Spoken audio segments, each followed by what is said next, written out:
നമസ്കാരം. Sreenarayana Guru open university 2ാം semester MA Malayalam ക്ലാസ്സിലേക്ക് എല്ലാവർക്കും സ്വാഗതം. ഇന്ന് നമ്മൾ ചർച്ച ചെയ്യാൻ പോകുന്നത് ഗദ്യം കഥേതര പാഠങ്ങൾ എന്ന പേപ്പറിലെ ബ്ലോക്ക് 1 യൂണിറ്റ് 4 ജ്ഞാന നിക്ഷേപം എന്ന ഭാഗമാണ്. ജ്ഞാന നിക്ഷേപം മലയാളത്തിലെ 3ാമത്തെ മാസിക എന്ന് അവകാശപ്പെടാവുന്ന ഒരു ആനുകാലിക മാസികയാണ് ജ്ഞാന നിക്ഷേപം. അതില് ആദ്യമായിട്ട് മലയാളത്തില് മാസികകൾ ഉണ്ടായിട്ടുള്ളത് രാജ്യസമാചാരം, അതുപോലെ പശ്ചിമോദയം, അങ്ങനെ 2 മാസികകൾ. അതിനുശേഷം വന്നതാണ് ജ്ഞാന നിക്ഷേപം. രാജ്യസമാചാരം, പശ്ചിമോദയം നമുക്കറിയാം, അത് ഹെർമൻ ഗുണ്ടർട്ടാണ് രൂപീകരിച്ചത്, ഇറക്കിയത്, പ്രസിദ്ധീകരിച്ചത് എന്ന് അനുമാനിക്കുന്നുണ്ട്.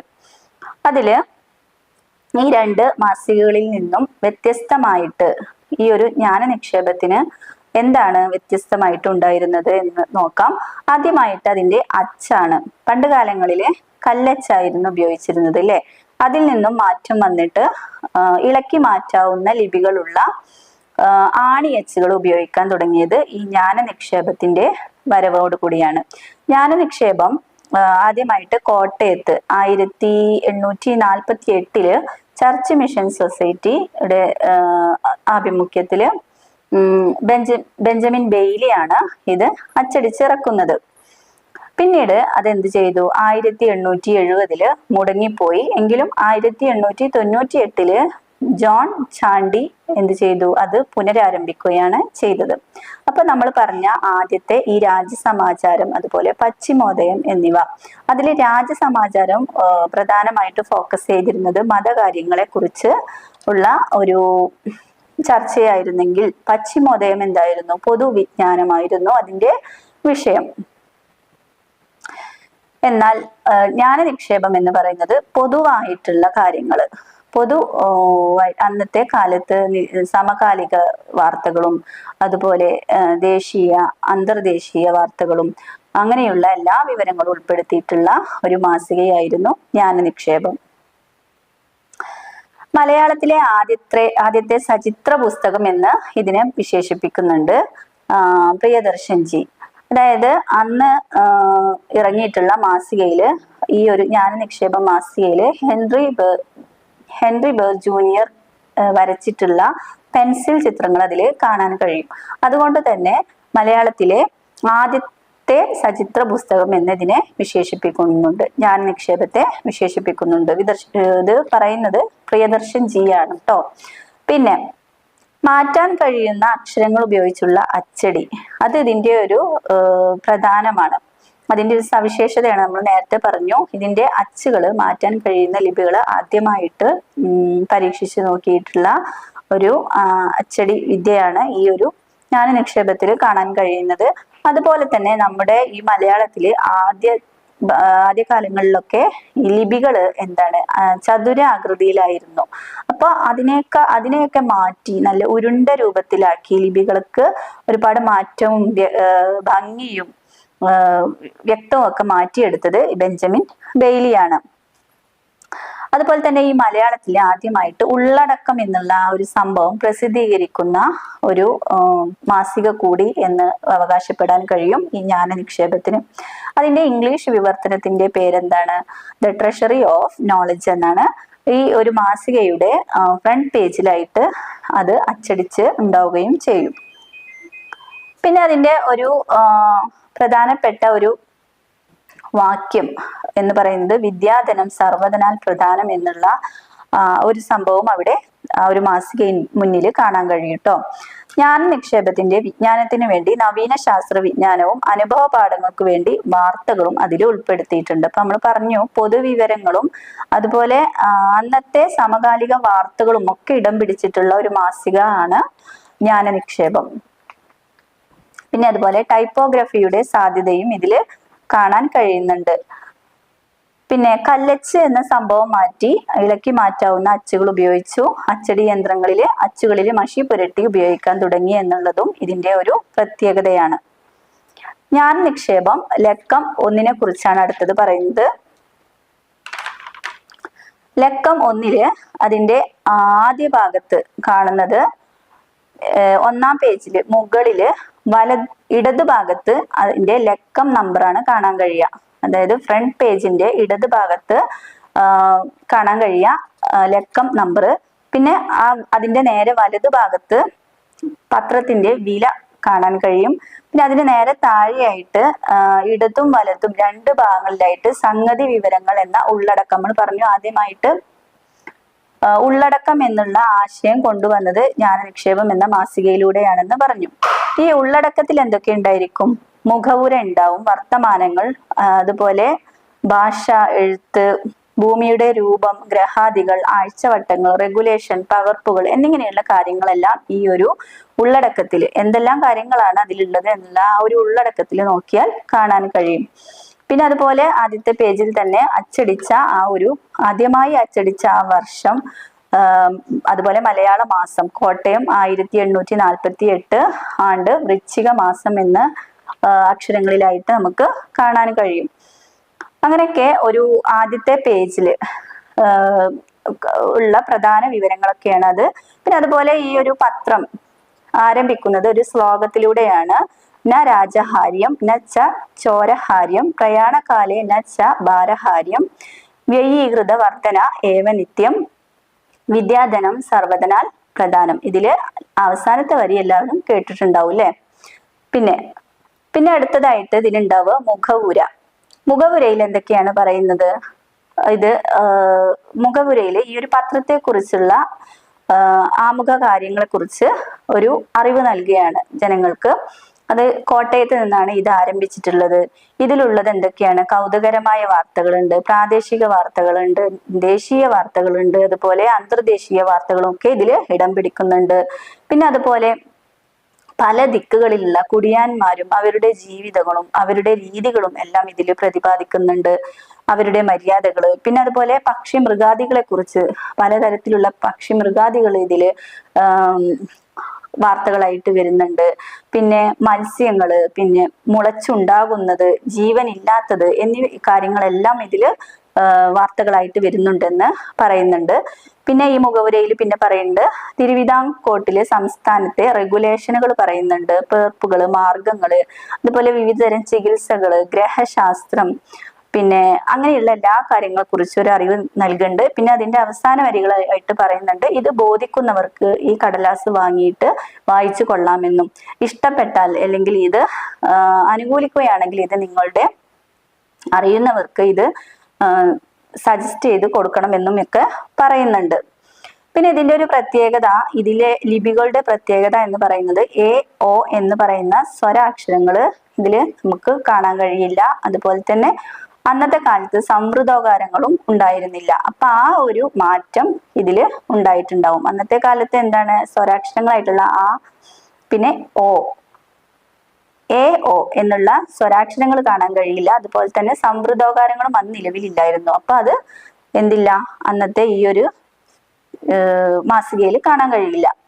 പിന്നെ പറയുന്നുണ്ട് സമകാലീന വാർത്തകളായിരുന്നു പ്രധാനമായിട്ട് ലക്ഷ്യം വെച്ചിരുന്നത്. അന്നത്തെ ആ ഒരു സമയത്ത് നടന്നിരുന്ന വാർത്തകൾക്ക് നല്ല പ്രാധാന്യം നൽകിയിരുന്നു. ഒന്നാമത്തെ ലേഖനത്തിലെ കാര്യങ്ങൾ പറഞ്ഞു. രണ്ടാമത്തെ ലേഖനത്തില് മനുഷ്യൻ എന്നാൽ എന്താണ് എന്ന ധാരണ നൽകുന്നു. അതായത് മനുഷ്യന് 2 ഭാഗങ്ങളുണ്ട്, ഒന്ന് ശരീരവും രണ്ട് ആത്മാവും. ഈ ഒരു ശരീരത്തെ കുറിച്ച് ചിന്തിക്കുന്നത് കൂടുതലായിട്ട് ബുദ്ധി ഇല്ലാത്തവരാണെന്നാണ് പറയുന്നത്. ബുദ്ധിയുള്ളവര് ശരീരത്തെ കുറിച്ച് വല്ലാതെ ചിന്തിക്കുന്നില്ല എന്ന് പറയുന്നു. അതുപോലെ ശരീരത്തിന്റെ മാസ്മരികമായിട്ടുള്ള പല കഴിവുകളും, അതുപോലെ ശരീരവും ആത്മാവും തമ്മിലുള്ള ഒരു ഏകോപനം തുടങ്ങിയ കാര്യങ്ങളെല്ലാം വിശദമാക്കുന്നതാണ് ഈ ഒരു 2ാം ലക്കത്തില്. മൂന്നാമത്തെ ലേഖനം എന്ന് പറയുന്നത് ഭാഷയെ കുറിച്ചാണ്. അതില് ഉച്ചാരണം, എഴുതുന്ന രീതി, ലിപികള്, പിന്നെ അന്ന് പ്രചാരമുള്ള ഭാഷ, അങ്ങനെ ഭാഷയെ കുറിച്ചൊരു ഏകദേശ ചിത്രം നൽകുന്ന രീതിയിലായിരുന്നു മൂന്നാമത്തെ ലേഖനം. പിന്നെ അടുത്ത ലേഖനത്തിൽ എന്താണ് പറയുന്നത്? എഴുത്തുമായി ബന്ധപ്പെട്ട രസകരമായ കഥയാണ്.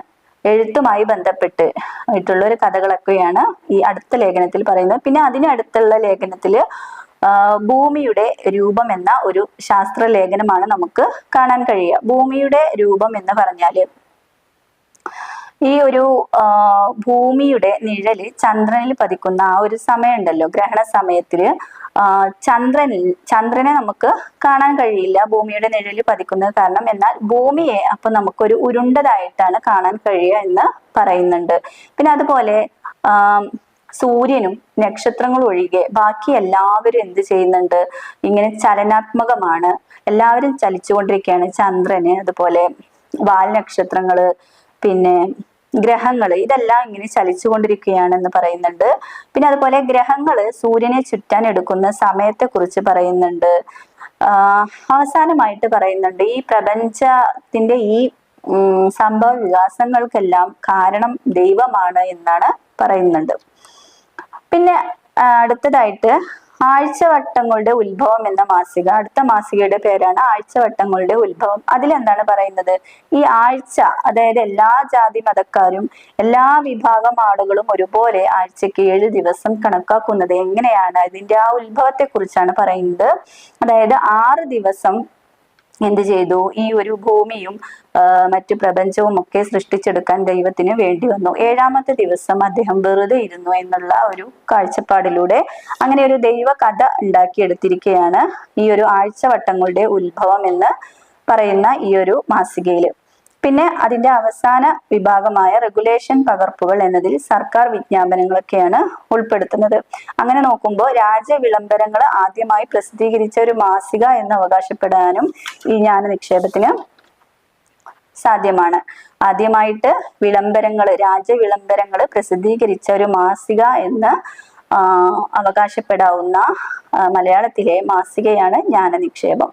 ചുരുക്കത്തിൽ ജ്ഞാന നിക്ഷേപം എന്ന് പറയുന്നത് വിജ്ഞാനദാഹം ശമിപ്പിക്കുക മാത്രമല്ല വിജ്ഞാനദാഹം വളർത്തുകയും കൂടി ചെയ്തു എന്ന് പറയുന്നുണ്ട്. പിന്നെ ഈ ഒരു പാഠഭാഗത്തിൽ നമ്മൾ ആദ്യത്തെ ഭാഗത്ത് നമ്മൾ പറഞ്ഞത് ജ്ഞാന നിക്ഷേപം എന്ന മാസികയെ കുറിച്ചും അതിന്റെ ഉള്ളടക്കത്തെ കുറിച്ചും പിന്നെ അതിന്റെ പിന്നിൽ പ്രവർത്തിച്ചവരും പിന്നെ ആ ഒരു മാസികയുടെ ലക്ഷ്യം, ആ മാസികയുടെ ഉള്ളടക്കം, പിന്നീട് ഇറങ്ങിയ ലേഖനങ്ങളെ കുറിച്ചൊക്കെയാണ് ചർച്ച ചെയ്തത്.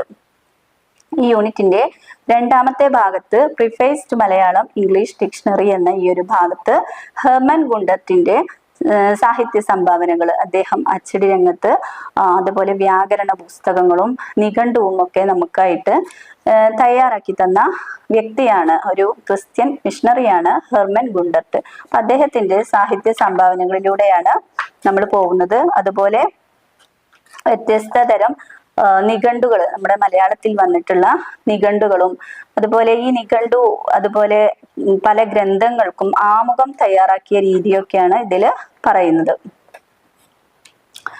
ഹെർമൻ ഗുണ്ടർട്ടിനെ കുറിച്ച് പറയുകയാണെങ്കിൽ 1814 ഫെബ്രുവരി 14 ഗുണ്ടർട്ടിന്റെ ജനനം. 1836 അദ്ദേഹം ഇന്ത്യയിൽ എത്തിച്ചേർന്നു. അദ്ദേഹം ബാസൽ മിഷൻ കീഴിൽ മലബാർ മേഖലയിലുള്ള ക്രിസ്ത്യൻ പ്രവർത്തനങ്ങൾക്കാണ് നേതൃത്വം നൽകിയിരുന്നത്. അപ്പൊ നമുക്കറിയാം അന്ന് കൊച്ചിയില് ചർച്ച് മിഷൻ സൊസൈറ്റി, അതുപോലെ മലബാർ മിഷൻ, മലബാറിലെ ബാസൽ മിഷൻ, അങ്ങനെയൊക്കെ ഓരോ മിഷനുകളായിരുന്നു അല്ലെ, ക്രിസ്തീയ സഭകളായിരുന്നു നേതൃത്വം നൽകിയിരുന്നത്. അപ്പൊ ഈ ഒരു ബാസൽ മിഷനില് പ്രവർത്തിച്ചിരുന്ന ക്രിസ്തീയ മിഷണറിയാണ് ഹെർമൻ ഗുണ്ടർട്ട്. വ്യാകരണ നിഘണ്ടു കൂടാതെ നിരവധി ഗ്രന്ഥങ്ങൾ അദ്ദേഹം മലയാള ഭാഷയ്ക്ക് സംഭാവന നൽകിയിട്ടുണ്ട്. അദ്ദേഹത്തെ കുറിച്ച് ഡോക്ടർ സ്കറിയ സക്കറിയ എന്താണ് പറയുന്നത്, മലയാളവും ഹെർമൻ ഗുണ്ടർട്ടും എന്ന അദ്ദേഹത്തിന്റെ കൃതിയിൽ പറയുന്നുണ്ട്, മലയാള ഭാഷ ഇത്രത്തോളം ശാസ്ത്രഭദ്രമായി പഠിച്ച മറ്റൊരു പണ്ഡിതൻ ഉണ്ടായോ എന്ന് സംശയിക്കണം എന്നാണ് പറയുന്നത്. അപ്പോ നമ്മുടെ ഈ ഒരു മലയാള ഭാഷയെ വളരെ ആഴത്തിൽ ശാസ്ത്രീയമായി പഠിച്ച ഒരു അന്യദേശക്കാരനാണ് ഹെർമൻ ഗുണ്ടർട്ട്. അതുകൊണ്ട് തന്നെ നമ്മുടെ ഈ മലയാളത്തില്, ഈ ഒരു കേരളത്തില് ഇങ്ങനെ മലയാള ഭാഷയെ പഠിച്ചൊരു വ്യക്തി ഉണ്ടായിരിക്കുമോ എന്ന് സംശയമാണ് എന്നാണ് ഡോക്ടർ സ്കറിയ സക്കറിയ അദ്ദേഹത്തിന്റെ മലയാളവും ഹെർമൻ ഗുണ്ടർട്ടും എന്ന ഗ്രന്ഥത്തിൽ പറയുന്നത്. കേരളത്തിനും കേരള ഭാഷയ്ക്കും വേണ്ടി ഒരേ സമയത്ത് ഇത്രയധികം പരിശ്രമിച്ച മറ്റൊരാൾ സ്വദേശികളുടെ കൂട്ടത്തിൽ പോലും ഉണ്ടെന്ന് തോന്നുന്നില്ല എന്ന് പറയുന്നുണ്ട് മൂർക്കോത്ത് കുമാരൻ ഗുണ്ടർട്ടിന്റെ ജീവചരിത്രം എന്ന അദ്ദേഹത്തിന്റെ ഗ്രന്ഥത്തിൽ പറയുന്നുണ്ട്. അപ്പൊ അത്രയും പരിശ്രമം, അത്രയും ത്യാഗം നമ്മുടെ ഈ ഒരു മലയാള ഭാഷയ്ക്ക് എടുത്തിട്ടുള്ള വ്യക്തിയാണ് ഗുണ്ടർട്ട് എന്നുള്ളത് നമുക്ക് അതിൽ നിന്നും മനസ്സിലാക്കാം. പിന്നെ അദ്ദേഹത്തിന്റെ കൃതികളെ കുറിച്ചാണ് പറയുന്നത്. പഴഞ്ചൊൽ മാല നമ്മൾ കേട്ടിട്ടുള്ളതാണ്. ഗുണ്ടർട്ടിന്റെ പ്രസിദ്ധമായിട്ടുള്ള കൃതിയാണ്. അതില് പഴഞ്ചൊല്ലുകളെ കുറിച്ചാണ് കൂടുതലായിട്ട് പരാമർശിക്കുന്നത്. പഴഞ്ചൊല്ലുകൾ എന്ന് പറയുമ്പോൾ അന്നത്തെ കാലത്ത് നിലവിൽ ഇല്ലാതിരുന്ന പഴഞ്ചൊല്ലുകൾ കൂടി ഉൾപ്പെടുത്തിയിട്ടുള്ള ഒരു വിപുലമായ പഴഞ്ചൊൽ സമാഹാരമാണ് അതിൽ നമുക്ക് കാണാൻ കഴിയുന്നത്. പിന്നെ കല്ലച്ചിലാണ് ഇത് പ്രസിദ്ധീകരിച്ചിരുന്നത്. പിന്നെ അദ്ദേഹത്തിന്റെ മറ്റൊരു ഗദ്യ സമാഹാരമാണ് പാഠമാല. നമ്മുടെ പാഠ്യപദ്ധതിക്ക് ഒരു അനുഗ്രഹം എന്ന് പറയാം ഈ ഒരു പാഠമാല. ഒരുപാട് ഗദ്യ പദ്യ സമാഹാരങ്ങൾ ഇതിൽ ഉൾപ്പെടുത്തിയിട്ടുണ്ട്. പിന്നെ അദ്ദേഹത്തിന്റെ ഗുണ്ടർട്ടിന്റെ അടുത്ത കൃതിയെ കുറിച്ചാണ് പറയുന്നത്, കേരള പഴമ. കേരള പഴമ എന്ന് പറയുമ്പോൾ നമ്മുടെ ഈ പോർച്ചുഗീസ് അധിനിവേശം കേരളത്തിൽ വന്നു കഴിഞ്ഞ ആ ഒരു ചരിത്ര സംഭവങ്ങളെ കുറിച്ച് പ്രതിപാദിക്കുന്ന കൃതിയാണ് കേരള പഴമ. അതായത് 1498 മുതൽ 1631 ആ ഒരു കാലഘട്ടത്താണല്ലോ, വാസ്കോഡഗാമ വന്നതിന് ശേഷമാണല്ലോ ഈ ഒരു പോർച്ചുഗീസ് അധിനിവേശം നമ്മുടെ കേരളത്തിൽ ഉണ്ടായത്. അപ്പോൾ ആ ഒരു സമയം, ആ ഒരു കാലഘട്ടത്തെ കുറിച്ചുള്ള ചരിത്ര വിവരങ്ങളാണ് ഈ ഒരു കൃതിയിൽ നമുക്ക് കാണാൻ കഴിയുക. അദ്ദേഹത്തിന്റെ കേരള പഴമ എന്നുള്ള കൃതിയെ കുറിച്ചാണ് പറയുന്നത്. ഈ ഒരു കേരള പഴമ എന്ന കൃതിയിൽ ചരിത്രത്തെ കുറിച്ചാണ് പറയുന്നത് എങ്കിലും ആസ്വാദനത്തിന് ഒട്ടും കുറവില്ലാത്ത രീതിയിൽ തന്നെ അദ്ദേഹം അത് തയ്യാറാക്കിയിട്ടുണ്ട് എന്നുള്ളത് അതിന്റെ ഒരു മേന്മയാണ്. അതായത് ഒരു നോവൽ പോലെ രസാവഹമാണ് എന്നാണ് പറയുന്നത്. പിന്നെ അതുപോലെ മലബാറിന്റെ ചരിത്രവും ഭൂമിശാസ്ത്രവും സംയോജിപ്പിച്ച് തയ്യാറാക്കിയിട്ടുള്ള ഒരു കൃതിയാണ് മലയാള രാജ്യം. മലയാള രാജ്യം എന്നുള്ളത് മലബാറിനെ കുറിച്ച് വിശദീകരിക്കുന്ന ഒരു കൃതിയാണ്. പിന്നെ നമ്മൾ പറഞ്ഞിട്ടുണ്ട്, മിഷണറിമാരുടെ വരവോട് കൂടിയാണ് മലയാള സാഹിത്യത്തിന്, മലയാള ഗദ്യത്തിന് ഒരു പുത്തൻ ഉണർവ് ലഭിച്ചത് എന്ന് നമ്മൾ പറഞ്ഞിട്ടുണ്ട്. പിന്നെ നിഘണ്ടുകളെ കുറിച്ച് പറയുകയാണെങ്കിൽ മലയാള ഭാഷയ്ക്ക് പ്രത്യേകിച്ചൊരു വ്യാകരണ ഗ്രന്ഥമോ നിഘണ്ടുവോ ഒന്നും ഇല്ലാതിരുന്ന സമയത്ത് നിഘണ്ടുവും വ്യാകരണ ഗ്രന്ഥങ്ങളും ഒക്കെ നിർമ്മിച്ച് രൂപീകരിച്ച് നൽകിയിട്ടുള്ള പ്രധാനപ്പെട്ട ഒരുപാട് വിദേശീയരായിട്ടുള്ള ക്രിസ്ത്യൻ മിഷണറിമാര് നമുക്ക് ഉണ്ട്. അതില് ഈ ഒരു നിഘണ്ടുകൾ അല്ലെങ്കിൽ ഒരു വ്യാകരണ ഗ്രന്ഥം എന്തിനു വേണ്ടിയിട്ടാണ് ഈ മലയാളത്തിൽ നൽകിയത് എന്ന് ചോദിച്ചാൽ അതിനുത്തരമായിട്ട് നമുക്ക് പറയാൻ കഴിയും, ആ ഭാഷയുടെ പിന്നെ അഭിവൃദ്ധിക്ക് വേണ്ടിയിട്ടാണ് നമുക്ക് നിസ്സംശയം പറയാൻ കഴിയും. അപ്പൊ അന്നത്തെ ഭാഷയെ കുറിച്ച് പറയുകയാണെങ്കിൽ നമുക്കറിയാം, സംസ്കൃതത്തിന്റെ മേൽക്കോയ്മ കണ്ടിരുന്ന ഒരു കാലഘട്ടമായിരുന്നു. അതിൽ നിന്നും മലയാള ഭാഷയെ ഒന്ന് ഉയർത്തെഴുന്നേൽപ്പിച്ച് കൊണ്ടുവരണം എന്നുള്ള ലക്ഷ്യം കൊണ്ട് തന്നെയാണ് ഒരുപാട് വ്യാകരണ ഗ്രന്ഥങ്ങളും അതുപോലെ നിഘണ്ടുവും മലയാളത്തില് ഉണ്ടാവാൻ തുടങ്ങിയത്. ആദ്യമായിട്ട് ഒരു പ്രഥമ മലയാള നിഘണ്ടു രൂപീകരിച്ചിരിക്കുന്നത് അല്ലെങ്കിൽ സൃഷ്ടിച്ചെടുത്തിരിക്കുന്നത് അർണോസ് പാതിരിയാണെന്ന് പറയാം. അദ്ദേഹത്തിന്റെ 3 നിഘണ്ടുകൾ ഉണ്ടെങ്കിലും അതിൽ പ്രധാനമായിട്ടുള്ളത് വൊക്കാബുലേറിയം മലബാറിക്കോ ലെസിറ്റാനം എന്ന് പറയുന്ന അദ്ദേഹത്തിന്റെ നിഘണ്ടുവാണ്. അതില് മലയാളം പോർച്ചുഗീസ് നിഘണ്ടുവാണ് അതിലുള്ളത്. റോമൻ ലിപികളുടെ ക്രമത്തിലാണ് മലയാള വാക്കുകളെ അതിൽ ക്രമീകരിച്ചിരിക്കുന്നത്. അപ്പോ അർണോസ് പാതിരിയുടെ ഒരു പ്രസിദ്ധമായിട്ടുള്ള കൃതിയാണ് വൊക്കാബുലേറിയം മലബാറിക്കോ ലെസിറ്റാനം എന്ന് പറയുന്നത്. അതില് മലയാള പോർച്ചുഗീസ് രീതിയിൽ നിഘണ്ടു തയ്യാറാക്കിയിട്ടുണ്ട്. റോമൻ അക്ഷരങ്ങളുടെ ക്രമത്തിലാണ് നിഘണ്ടു ക്രമീകരിച്ചിരിക്കുന്നത്. പിന്നെ അടുത്തത് ക്ലമൻ പിയാനിയോസിന്റെ മലയാളം നിഘണ്ടുവാണ്. നാടോടി മലയാളത്തിന്റെ നിഘണ്ടു എന്ന് ഇതിനെ പൗലിനോസ് വിശേഷിപ്പിക്കുന്നുണ്ട്. ഇതില് 1ാമത്തെ കോളത്തില് ലത്തീനും 2ാമത്തെ കോളത്തിലാണ് മലയാളം ചേർത്തിരിക്കുന്നത്. ഇത്തരത്തിലാണ് 2ാമത്തെ നിഘണ്ടു തയ്യാറാക്കിയിട്ടുള്ളത്. പിന്നെ വരുന്നത് നമുക്ക് എല്ലാവരും പരിചിതമായിട്ടുള്ള ബെഞ്ചമിൻ ബെയ്ലിയുടെ മലയാളം ഇംഗ്ലീഷ് നിഘണ്ടുവാണ്. അത് H. വിൽസന്റെ സംസ്കൃത ഇംഗ്ലീഷ് നിഘണ്ടുവിന്റെ മാതൃകയിലാണ് ഇത് തയ്യാറാക്കിയിരിക്കുന്നത് എന്ന് പറയപ്പെടുന്നുണ്ട്. പിന്നെ ബെയ്ലിക്ക് ശേഷം നിഘണ്ടു തയ്യാറാക്കിയിരിക്കുന്നത് റിച്ചാർഡ് കോളിങ്സ് ആണ്. അദ്ദേഹത്തിന്റെ മലയാളം നിഘണ്ടുവാണ്. ബെയ്ലിയുടെ മലയാളം ഇംഗ്ലീഷ് നിഘണ്ടുവിൽ ഉള്ളതിനേക്കാൾ കൂടുതൽ പദങ്ങൾ കോളിങ്സിന്റെ നിഘണ്ടുവിലുണ്ട് എന്ന് പറയുന്നുണ്ട്. പിന്നെ അടുത്തത് വരുന്നത് ഹെർമൻ ഗുണ്ടർട്ടിന്റെ നിഘണ്ടുവാണ്. വളരെ ശാസ്ത്രീയമായ രീതിയിൽ തയ്യാറാക്കിയിട്ടുള്ള നിഘണ്ടുവാണ് ഹെർമൻ ഗുണ്ടർട്ടിൻ്റെത്. ഇതില് പോർച്ചുഗീസ് അറബി, പേർഷ്യൻ, ഹിന്ദുസ്ഥാനി തുടങ്ങിയ പല ഭാഷകളിൽ നിന്നും നമ്മുടെ മലയാളത്തിൽ സ്ഥാനമുറപ്പിച്ച പദങ്ങളെ കുറിച്ചും അതിന്റെ ആഗമത്തെ കുറിച്ചൊക്കെ വിശദമായിട്ട് പറയുന്നുണ്ട്. അതുപോലെ പോർച്ചുഗീസ്, ഇംഗ്ലീഷ് മുതലായ വൈദേശിക ഭാഷകളിൽ നിന്നും മലയാളത്തിലേക്ക് വന്നിട്ടുള്ള പദങ്ങളും അവയുടെ ആഗമവും ദ്രാവിഡ ഭാഷാഗോത്രത്തിലെ അവരുടെയൊക്കെ സ്ഥാനവും എന്താണെന്നൊക്കെ കൃത്യമായിട്ട് പ്രതിപാദിക്കുന്നുണ്ട്.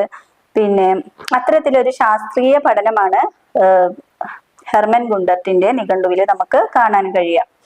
പിന്നെ വ്യാകരണത്തെ കുറിച്ച് പറയുകയാണെങ്കിൽ നമുക്ക് ആദ്യമായിട്ട് ഒരു വ്യാകരണ കൃതി ഉണ്ടായത് എന്ന് പറയുകയാണെങ്കിൽ ലീലാതിലകമാണ് അല്ലെ. പാട്ടുപ്രസ്ഥാനത്തിന്റെയും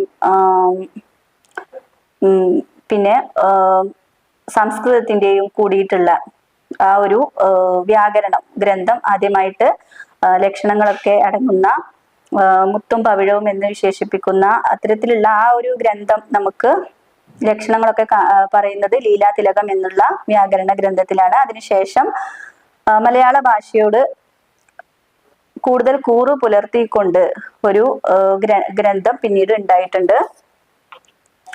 പാശ്ചാത്യ മിഷണറിമാരാണ് ഈ ഒരു വ്യാകരണ ഗ്രന്ഥം പിന്നീട് കൊണ്ടുവരാൻ ശ്രമിച്ചത്. അപ്പൊ അതുവരെ എന്തുകൊണ്ട് ഗ്രന്ഥങ്ങൾ ഉണ്ടായിട്ടില്ല എന്ന് പറഞ്ഞാല് അന്നത്തെ സംസ്കൃത ഭാഷയോടുള്ള ആഭിമുഖ്യമാണ് പ്രധാന കാരണം എന്ന് പറയാം. മലയാള ഭാഷയ്ക്ക് വേണ്ടത്ര സ്ഥാനം നൽകിയിരുന്നില്ല. പിന്നെ പോർച്ചുഗീസ് ഭാഷയിൽ രചിച്ച മലയാളം വ്യാകരണം ബ്രിട്ടീഷ് മ്യൂസിയം ലൈബ്രറിയിൽ ഇന്നും ഉലഹന്നാൻ മാപ്പിളയാണ് കണ്ടെത്തിയത്. അപ്പം മിഷണറിമാരുടെ സംഭാവന കൊണ്ടാണ് ആദ്യമായിട്ട് എന്ന് പറയാൻ കഴിയില്ല, പിന്നീട് ലീലാതിലകത്തിന് ശേഷം ഒരു വ്യാകരണ ഗ്രന്ഥം ഉണ്ടായത് എന്ന് പറയാം. ഈ അർണോസ് പാതിരിയാണ് ഇതിന്റെ രചന നിർവഹിച്ചിരിക്കുന്നത്. മലയാളം വ്യാകരണം ഈ ഒരു ഗ്രന്ഥത്തിന്റെ രചന നിർവഹിച്ചിരിക്കുന്നത് അർണോസ് പാതിരിയാണ്. അദ്ദേഹത്തിന്റെ വ്യാകരണ ഗ്രന്ഥങ്ങളുടെ ചില സവിശേഷതകളെ കുറിച്ചാണ് പറയുന്നത്. അദ്ദേഹം നാമങ്ങളെ 4ആയി തിരിച്ചിട്ടുണ്ട്. അതിൽ ഒന്നാമത്തേത് ഹ്രസ്വമായ അകാരത്തിലോ ഉകാരത്തിലോ അവസാനിക്കുന്നവ എന്ന് പറയുന്നു. ഉദാഹരണത്തിന് പറയുകയാണെങ്കിൽ വില്ലു, വില്ല, കണ്ടോ, അതിന്റെ അവസാനങ്ങളിലൊക്കെ ഉകാരത്തിലും അകാരത്തിലുമാണ് അവസാനിക്കുന്നത്. പിന്നെ അതുപോലെ രണ്ടാമത്തെ നാമവിഭാഗത്തില് ദീർഘമായ അകാരത്തിലോ ഇകാരത്തിലോ അവസാനിക്കുന്നവ എന്ന് പറയുന്നുണ്ട്. ഉദാഹരണത്തിന് ഉമ്മ, പള്ളി എന്ന് പറയുന്ന ഇകാരത്തിലോ അതുപോലെ ദീർഘമായ അകാരത്തിലോ ഒക്കെ അവസാനിക്കുന്നുണ്ട്. പിന്നെ അൻ എന്ന പ്രത്യയത്തിൽ അവസാനിക്കുന്നുണ്ട്. പുത്രൻ, തമ്പുരാൻ എന്ന് പറയുന്നത് അവസാനിക്കുന്നുണ്ട്. പിന്നെ എന്ന് പറയുന്നതിൽ അവസാനിക്കുന്നുണ്ട് ആകാശം. പിന്നെ അർണോസ് പാതിരി പറയുന്ന മറ്റ് സവിശേഷതകൾ എന്തൊക്കെയാണെന്ന് നോക്കാം. വിഭക്തി ചേർച്ചയിൽ ഓരോ വിഭാഗത്തിനും ഏകവചനത്തിനും ബഹുവചനത്തിലുമുള്ള പ്രത്യേകതകൾ രേഖപ്പെടുത്തിയിരിക്കുന്നു. പിന്നെ ഏകവചനത്തിന് ബഹുവചനത്തിന് വിഭക്തികൾ കൂട്ടിക്കഴിഞ്ഞാൽ ഓരോ പദങ്ങളോടൊപ്പം പ്രത്യയങ്ങൾ ചേർക്കുന്നതിനെയാണ് വിഭക്തി എന്ന് പറയുന്നത്. അപ്പൊ ഏകവചനത്തിലും ബഹുവചനത്തിലും പ്രത്യേകം അതിന്റെ സവിശേഷതകളെ കുറിച്ച് പറയുന്നുണ്ട്. പിന്നെ വർത്തമാന കാലരൂപം മുൻനിർത്തിയാണ് ക്രിയകളെ വർഗീകരിച്ചിരിക്കുന്നത് എന്ന് പറയുന്നുണ്ട്. ഭാഷയിൽ അനുപ്രയോഗങ്ങൾക്കുള്ള പ്രാധാന്യം ചൂണ്ടിക്കാട്ടിയിട്ടുണ്ട്. അനുപ്രയോഗം പറഞ്ഞാൽ എന്താണ്? ഇപ്പൊ നമ്മളൊരു ക്രിയയുടെ കൂടെ അപ്രസക്തമായിട്ടുള്ള ഒരു ഭാഗം കൂട്ടിച്ചേർക്കുന്നതിനെയാണ് അനുപ്രയോഗം എന്ന് പറയല്ലേ. ഇപ്പൊ ഉദാഹരണത്തിന് പറയുകയാണെങ്കിൽ എടുത്തുപോയി എന്ന് പറയില്ലേ, അല്ലെങ്കിൽ വന്നുപോയി, ചെയ്തു പോയി എന്നൊക്കെ പറയും. അവിടെ ആ പോയി എന്നുള്ളത് അപ്രസക്തമാണ്. ചെയ്തു എന്നുള്ള ക്രിയക്കാണ് അവിടെ പ്രാധാന്യം നൽകുന്നത്. അപ്പൊ ഇത്തരത്തില് അപ്രധാന്യമായിട്ടുള്ള ക്രിയാരൂപമാണ് എന്ത്? അനുപ്രയോഗം. അപ്പൊ അനുപ്രയോഗത്തെ കുറിച്ചുള്ള അതിന്റെയൊക്കെ പ്രാധാന്യം വളരെ അവിടെ ചൂണ്ടിക്കാണിച്ചിട്ടുണ്ട്. സമാസം എന്ന പേര് ഉപയോഗിക്കാതെ തന്നെ സമാസത്തെ കുറിച്ച് അദ്ദേഹം ചർച്ച ചെയ്യുന്നുണ്ട്. അപ്പൊ അർണോസ് പാതിരി അദ്ദേഹത്തിന്റെ അഭിപ്രായങ്ങളാണ് ഇപ്പൊ നമ്മൾ പറഞ്ഞുകൊണ്ടിരിക്കുന്നത്. സമാസം എന്ന പേര് ഉപയോഗിക്കാതെ സമാസത്തെ കുറിച്ച് ചർച്ച ചെയ്യുന്നുണ്ട് എന്ന് പറയുന്നുണ്ട്. കർമ്മണി പ്രയോഗം ഭാഷയിൽ വിരളമാണെന്നും കൂടിയേ തീരൂ എന്ന് വരുമ്പോൾ പെടുക ചേർത്ത് കർമ്മണി രൂപം സൃഷ്ടിക്കാം എന്നും അദ്ദേഹം രേഖപ്പെടുത്തിയിട്ടുണ്ട്. പിന്നെ ലക്ഷണയുക്തമായ ആദ്യത്തെ മലയാള വ്യാകരണം എന്ന് വിശേഷിപ്പിക്കാവുന്ന കൃതിയാണ് റോബർട്ട് ഡ്രമ്മണ്ടിന്റെ grammar of the Malayalam language. അതിനെ കുറിച്ച് പറയുന്നുണ്ട്. ലക്ഷണയുക്തമായ ആദ്യത്തെ മലയാള വ്യാകരണം എന്ന് ഇതിനെ നമുക്ക് വിശേഷിപ്പിക്കാം. പിന്നെ മലയാള ഭാഷയിലുണ്ടായ ആദ്യത്തെ മലയാള വ്യാകരണ പുസ്തകം എന്ന് പറയുന്നുണ്ട്. നമ്മൾ നേരത്തെ കഴിഞ്ഞ അധ്യായത്തിലായിരിക്കാം അത് പറഞ്ഞിട്ടുള്ളത്. ജോർജ് മാത്തന്റെ മലയാഴ്മയുടെ വ്യാകരണം എന്ന് പറയുന്നത്, ജോർജ് മാത്തന്റെ ഈ മലയാഴ്മയുടെ വ്യാകരണം എന്ന് പറയുന്നതിൽ എന്താണ്, മലയാളത്തിൽ ആദ്യമായിട്ടൊരു മലയാളി മലയാളത്തിൽ വ്യാകരണ ഗ്രന്ഥം തയ്യാറാക്കിയിട്ടുള്ളതാണ്. ഇതിന് കാരണങ്ങളെ കുറിച്ച് അദ്ദേഹം പറയുന്നുണ്ട്. മലയാള ഭാഷയ്ക്ക് മറ്റു ഭാഷകൾ നൽകിയിരിക്കുന്ന അവജ്ഞ, താഴ്ത്തിക്കെട്ടൽ, ഇതിൽ നിന്നൊക്കെയാണ് അദ്ദേഹത്തിന് ഈ ഒരു ഉദ്യമത്തിലേക്ക് വന്നത് എന്ന് അദ്ദേഹം പറയുന്നുണ്ട്. പിന്നെ ആദ്യകാല ഗ്രന്ഥങ്ങളുടെ അവതാരികകളെ കുറിച്ചാണ് പറയുന്നത്. ആദ്യകാല ഗ്രന്ഥങ്ങളും അവയുടെ അവതാരികയും. അതില് ആമുഖങ്ങൾ മിക്കതും രചിച്ചിരുന്നത് എന്തിലായിരുന്നു? ഇംഗ്ലീഷ് ഭാഷയിലായിരുന്നു. കാരണം ഈ കൃതികൾ കൂടുതലായിട്ട് രചിച്ചിരുന്നത് എന്തായിരുന്നു? ഇംഗ്ലീഷ് ഭാഷയിലായിരുന്നു. ആദ്യകാലങ്ങളിൽ ഞാൻ പറഞ്ഞു പദ്യത്തിനായിരുന്നു കൂടുതൽ പ്രാധാന്യം നൽകിയിരുന്നത്. ഗദ്യത്തിന്റെ ഒരു മാതൃക എങ്ങനെയാണെന്ന് അന്നത്തെ എഴുത്തുകാർക്ക് അറിയില്ലായിരുന്നു. ആ ഒരു സമയത്താണ് മിഷണറിമാരുടെ വരവോടെ ഇംഗ്ലീഷ് പാശ്ചാത്യ സാഹിത്യത്തിൽ നിന്നും ഒരുപാട് കൃതികൾ വിവർത്തനം ചെയ്യുന്നത്. അപ്പോൾ എഴുത്തുകാർക്ക് ആ ഒരു ഗദ്യത്തിന്റെ രൂപം, ഒരു മാതൃക അവർക്ക് കിട്ടി. അങ്ങനെയാണ് എന്ത് ചെയ്യുന്നത്, നമ്മുടെ മലയാളത്തിലുള്ള എഴുത്തുകാര് ഗദ്യ സാഹിത്യത്തിലേക്ക് കടന്നു വരുന്നത്. അപ്പൊ ആദ്യത്തെ കൃതികളൊക്കെ എഴുതിയിരുന്നത് തീർച്ചയായും ആരായിരിക്കും? ഈ ക്രിസ്ത്യൻ മിഷണറിമാര്, അതായത് പാശ്ചാത്യ മിഷണറിമാരായിരുന്നു. അപ്പൊ അവരുടെ അവതാരിക എന്ന് പറയുന്നത് എഴുതുന്നതും അവർ തന്നെ ആയിരിക്കുമല്ലോ. അപ്പൊ അതിൽ എഴുതുന്നത് പ്രധാനമായിട്ടും ഇംഗ്ലീഷിലായിരുന്നു എന്നാണ് പറയുന്നത്. പിന്നെ വർത്തമാന പുസ്തകം, നമ്മുടെ മലയാളത്തിലെ ആദ്യത്തെ യാത്രാ വിവരണ കാവ്യമായിട്ടുള്ള വർത്തമാന പുസ്തകം അല്ലെ. ആ വർത്തമാന പുസ്തകം എന്തായിരുന്നു? മാൽപ്പാനും അതുപോലെ തോമ കത്തനാരും കൂടി നടത്തിയ റോമ യാത്രയുടെ വിവരണമാണ് ഈ ഒരു വർത്തമാന പുസ്തകം. അതില് അവതാരിക എഴുതിയിട്ടുള്ളത് ഡോക്ടർ പ്ലാസിഡ് ജെ പൊടിപ്പാറ എന്ന് പറയുന്ന ഒരു വ്യക്തിയാണ്. അന്നത്തെ രാഷ്ട്രീയ സാഹചര്യത്തെ കുറിച്ച് വ്യക്തമാക്കുകയാണ് ഈ അവതാരികയിലൂടെ അദ്ദേഹം. പിന്നെ grammar of the Malabar language, Robert ഡ്രമണ്ടിന്റെ മലയാള വ്യാകരണ ഗ്രന്ഥ പുസ്തകത്തിന് ആമുഖം തയ്യാറാക്കിയിരിക്കുന്നത് ഗ്രന്ഥകാരൻ തന്നെയാണ്. ഹോഫ്റ്റിന്റെ നിർദ്ദേശത്തിലാണ് ഈ ഒരു ഗ്രന്ഥം രചിച്ചിരിക്കുന്നത് എന്ന് അദ്ദേഹം പറയുന്നുണ്ട്. അതുപോലെ അച്ചടി പ്രക്രിയക്ക് ഭീം ജി ജിജേബായി നൽകിയ സേവനം അദ്ദേഹം അതിൽ എടുത്തു പറയുന്നുണ്ട്. പിന്നെ നമ്മൾ പറഞ്ഞു മലയാഴ്മയുടെ വ്യാകരണം ജോർജ് മാത്തൻ തയ്യാറാക്കിയിട്ടുള്ള, ആദ്യമായി മലയാളത്തിൽ തയ്യാറാക്കിയിട്ടുള്ള ഒരു മലയാള വ്യാകരണ ഗ്രന്ഥമാണ്. അതില് ആമുഖം തയ്യാറാക്കിയിരിക്കുന്നതും ജോർജ് മാത്തൻ തന്നെയാണ്. പിന്നെ അതില് എന്തുകൊണ്ടാണിത് ഈ ഒരു വ്യാകരണ ഗ്രന്ഥം രചിക്കാനുണ്ടായ സന്ദർഭം പറയുന്നുണ്ട്. അതുപോലെ തന്നെ അതിന്റെ രൂപഘടനയെ കുറിച്ചും പറയുന്നുണ്ട്. പിന്നെ മലയാളം ഇംഗ്ലീഷ് നിഘണ്ടുവാണ്, ബെഞ്ചമിൻ ബെയ്ലിയുടെ മലയാളം ഇംഗ്ലീഷ് നിഘണ്ടുവാണ്. അതിന്റെ ആമുഖം തയ്യാറാക്കിയിരിക്കുന്നത് ഗ്രന്ഥകർത്താവ് തന്നെയാണ്. ഇത് സ്വദേശി വിദ്യാർത്ഥികൾക്ക് ഉപകരിക്കുന്ന രീതിയിലാണ് ഉണ്ടാക്കിയതെന്ന് പറയുന്നുണ്ട്. അതുപോലെ ഒരുപാട് ഗ്രന്ഥങ്ങള് റെഫർ ചെയ്തിട്ട് ഉണ്ടാക്കിയിട്ടുള്ള ഒരു കാര്യമാണ്. ഒരുപാട് ത്യാഗ പരിശ്രമങ്ങൾ ഇതിന്റെ പിറകിൽ എടുത്തിട്ടുണ്ട്. പരമാവധി തെറ്റു വരാതെ സൂക്ഷിച്ചിട്ടുണ്ട് എന്നും പറയുന്നുണ്ട്. ഇനിയിപ്പോ വല്ല ടൈപ്പോഗ്രാഫിക്കൽ എറർ അതിൽ കണ്ടു കഴിഞ്ഞാൽ അത് അവസാന ഭാഗങ്ങളിൽ അത് മാറ്റുമെന്നും അദ്ദേഹം പറയുന്നുണ്ട്, അതിന്റെ അവതാരികയിൽ പറയുന്നുണ്ട്. അടുത്തതായിട്ട് preface to Malayalam English dictionary, അതില് പറയുന്നുണ്ട് ഹെർമൻ ഗുണ്ടർട്ടിന്റെ നിഘണ്ടുവിനെ കുറിച്ചാണ് കൂടുതലായിട്ട് പറയുന്നത്. പിന്നെ ഇതിൽ പറയുന്നത് ഭാഷയുടെ ചരിത്രത്തിന്റെ പ്രതിനിധാനമാണ് നിഘണ്ടു എന്നതിനാൽ തന്നെ അവയെ ഒഴിവാക്കാൻ സാധ്യമല്ല. പിന്നെ പാഠ്യപദ്ധതി, പാഠമാല എന്ന് പറയുന്ന ഗുണ്ടർട്ടിന്റെ ഒരു പാഠ്യ പദ്ധതി മാതൃകയെ കുറിച്ച് പറയുന്നുണ്ട്. അതിൽ രാമചരിതത്തിൽ നിന്നുള്ള പദ്യങ്ങളൊക്കെ എടുത്തിട്ടുണ്ട് എന്ന് പറയുന്നുണ്ട്. പിന്നെ ചരിത്രപരമായ പേരുകള്, ജാതികള്, രാജവംശങ്ങൾ എന്നിവയുടെ വിശദീകരണങ്ങളും മറ്റും വിശ്വസ്തമായ സ്രോതസ്സുകളിൽ നിന്നും ശേഖരിച്ചു എന്നൊക്കെ പറയുന്നുണ്ട്. അപ്പോ ഇത്തരത്തിലാണ് ഈ ബെയ്ലിയുടെ ഒരു നിഘണ്ടു വെച്ച് നോക്കുകയാണെങ്കിൽ ഹെർമൻ ഗുണ്ടർട്ടിൻ്റെത് ഒരു ശാസ്ത്രീയമായ രീതിയിലാണ് തയ്യാറാക്കിയിരിക്കുന്നത്. ബെയ്ലിയുടെ അതേ മാതൃകയാണ് ഗുണ്ടർട്ടിന്റെ നിഘണ്ടുവിനെ എന്ന് നമുക്ക് പറയാൻ കഴിയില്ല. മലയാളം സംസ്കൃതം എന്നീ പദങ്ങൾ തമ്മിൽ ഒരു വിവേചനവും കാണിക്കാത്ത രീതിയിലാണ് ഗുണ്ടർട്ട് അദ്ദേഹത്തിന്റെ നിഘണ്ടു തയ്യാറാക്കിയിട്ടുള്ളത്. അതായത് അപ്രധാനമായവയ്ക്ക് കൂടുതൽ ഇടം നൽകിയിട്ടുണ്ട് എന്നുള്ളത് ഒരു പോരായ്മയായിട്ട് കാണിക്കുന്നുണ്ട്. പിന്നെ ആയതിനാൽ തന്നെ സംസ്കൃത ഭാഗം മുൻ നിഘണ്ടുവിനുണ്ടായിരുന്നതിനേക്കാൾ കുറച്ച് സ്ഥലമേ ഉപയോഗിച്ചിട്ടുള്ളൂ എന്നും പറയുന്നുണ്ട്. അപ്പോൾ ഈ ഒരു പാഠഭാഗത്തില് ഇത്രയും കാര്യങ്ങളാണ് പ്രതിപാദിക്കുന്നത്. ഈ ഒരു പാഠഭാഗം മനസ്സിലായിട്ടുണ്ടാവും എന്ന് വിചാരിക്കുന്നു. അടുത്ത ക്ലാസ്സിൽ കാണാം. Thank you.